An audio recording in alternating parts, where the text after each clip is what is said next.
Welcome back to the GSMC Dead Ball Sports Podcast, hosted by GSMC Sports Network. I'm your host, Nolan Jamber. In the first four segments, we talked about NBA, postseason, Suns firing their head coach, and the three-point leaders. Last segment, the Masters, we talked about that. It was the Masters, had to talk about the Masters. And the fifth and final segment for today, the Detroit Tigers, the Detroit Gritty Tigers. The Detroit Tigers are one of the best stories in sports right now. I love it. Last year, they go on a 17 to 18 game win streak, make their way into the playoffs, and lose to the Cleveland Guardians second round. Lost in a game of 5 series, unfortunately, lost 2-1. Stuff happens, all right? It's okay. You have a lot of talent on this team. You got Tarik, Skubal, Cy Young winner. Torkelson, who's looking like prime Barry Bonds half the time. I mean, plus the farm system for the Detroit Tigers is so good. So let's just talk about, the Tigers right now. The Detroit Tigers right now are playing very good baseball, and I mean very good. We just beat the Minnesota Twins, and it's a 3-game series, 2-1. Beat them in the series. We lost yesterday, but we won the series. Series before that, we beat the Yankees in another 2-1 series. We should have won that third game as well. We lost 4-3, but hey, you can't win them all. I mean, and with us winning games comes a certain batter. His name is Spencer Torkelson, and he was a first overall pick. First round pick for the Tigers in 2020. And he has proved himself to be one of the best hitters not only for the Tigers, but in the league. He was sent down to the minors last year, our farm system, to get his confidence back. And get his confidence back, he did. He was hitting like 400, 380, and he comes back up here and just makes a difference. And he has been hitting home run after home run after home run. And he just he's just bombing. People call him torque bombs because he's just hitting so well. And everybody's loving it. I'm one of the ones who's loving it. Seeing him go up to bat, boom, home run. Like, I'm never scared when he's up to bat. I think he's either going to get a good base hit, good contact, or just take it over the fence. And I love it. You got, our pitching. We got Tarik, Skubal, like I said, Cy Young. One of the best, probably, in my opinion, the best pitcher in the MLB, but no one's going to talk about that because no one just wants to. People just want to talk about Paul Skeens. Paul Skeens for the Pirates. Tarik Skubal is a better pitcher, and I'll stand by that. But whatever. We got a young guy by the name of Jackson Jobe. He just came out of the farm system, started his first career game last year, and has had a very good season to start his career so far. He's playing very good at the start of the season. He's very young. He throws fast. He throws hard, and his balls have a lot of movement to him.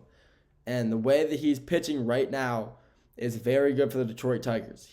Like I said, he's young, and he's just pitching very good for the Detroit Tigers. And our pitching right now is the reason we're also doing so good. Our fielding is great. I mean, obviously, every MLB team has good fielding. But if you don't have a good pitcher, your fielding really comes into question. But our pitchers like Jackson Jobe and Tarik Skubal are so good, we hardly ever need our fielders to make plays. Yeah, we do, obviously, but a lot of the times while they're up, on the mound, throwing, pop fly or easy ground ball. I love it, and that's why the pitchers in Detroit are playing so well for us right now. We got one of the best young players in the MLB, Max Clark, in the farm system as well. Max Clark is a top 3 pick in 2023 MLB draft. And he has proved why. He's playing right now in the farm. He's playing for one of the teams in Michigan. I think it's the Double-A team. And he has proved why he's a third overall pick. He's averaging 380. He's hitting. He's feeling great. And he's just young, and he's fast, and he's physical. He makes plays in the field.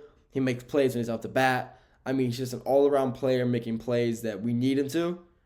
And Max Clark has done a lot for the minor league team. And when he eventually gets called up this year, because he will get called up this year, it's just a matter of time. Probably before All-Star break, hopefully, if we need him.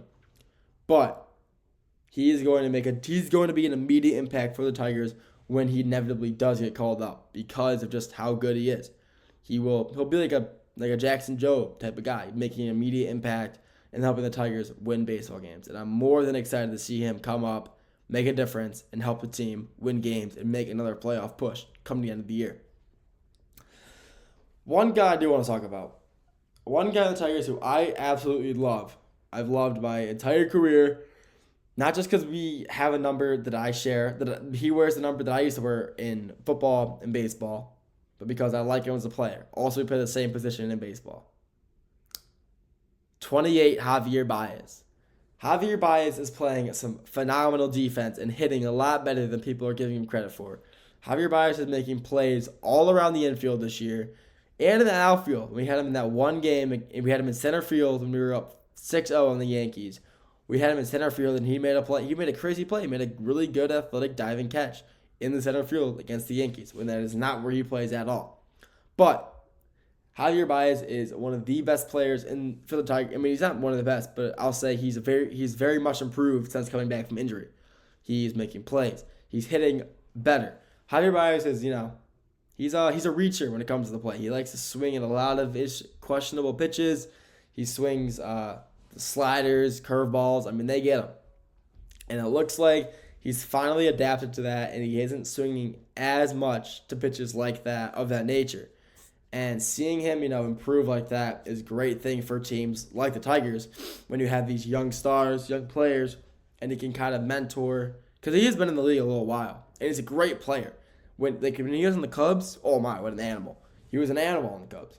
But he still has these flashy abilities to make plays, especially at shortstop, going for tags, like when a base runner's stealing. He's making really good plays. When he got Rogers behind the plate, throwing at the shorts, throwing it to second, Javier Baez catches it off bag, jumps up, puts his hand down in the midair and tags the base runner mid-slide, gets the play out at 2. I mean, it's those plays like that where you see why we signed him for $150 million. Because he's still so flashy and he still has the ability to make plays in the field when needed. Yeah, his hitting, could be better. So could everybody else in the MLB. Everybody could be better at certain things. But Javier Baez is making plays in the field where it needs to be made. He's hitting a lot better than he was pre-injury. And this Tigers team is a lot of the upside. I really do hope they do make another playoff push, especially with, Torkelson heating up, Carpenter heating up. A lot of these guys hitting better and are pitching just as good as it has been all season and the season prior. I'm excited to see this team throughout the season and hopefully make another deep run come October. Thank you for tuning in to this episode of the GSMC Dead Ball Sports Podcast, hosted by GSMC Sports Network. Your continued support means a lot, so subscribe, like, and comment to get our name out there. If you want to, stay up to date with all things GSMC, make sure to follow us on Instagram, TikTok, X/Twitter, and Facebook to stay up to date with all things GSMC. Thank you for tuning in, and have a great rest of your day, and I'll talk to you all very soon. See ya.